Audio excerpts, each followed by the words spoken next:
Hello, mango stuffed kulfi ഉണ്ടാക്കി നോക്കിയാലോ. അപ്പോൾ അതിനായിട്ട് നമ്മൾ പാല് പാത്രത്തിലേക്ക് ഒഴിച്ചു കൊടുക്കുക. അതിലേക്ക് നമ്മൾ മിൽക്ക് മെയ്ഡ് ആണ് ചേർത്തേക്കുന്നത്. കുറച്ച് ഏലക്കാപ്പൊടി ചേർത്തിട്ടുണ്ട്.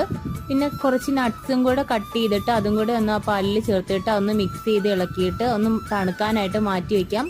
അതിനുശേഷം നമ്മൾ പഴുത്ത മാങ്ങ 4 എടുത്തിട്ടുണ്ട്. അപ്പോൾ അത് ഇതുപോലെ ഒന്ന് കട്ട് ചെയ്ത് അതിൻ്റെ സീഡ് ഒന്ന് വെളിയിലെടുക്കാം. അതിനുശേഷം നമുക്ക് അത് 4 നമുക്ക് നേരത്തെ തയ്യാറാക്കി വെച്ചിരിക്കുന്ന പാലിൻ്റെ ആ കൂട്ട് നിറച്ചു കൊടുക്കാം.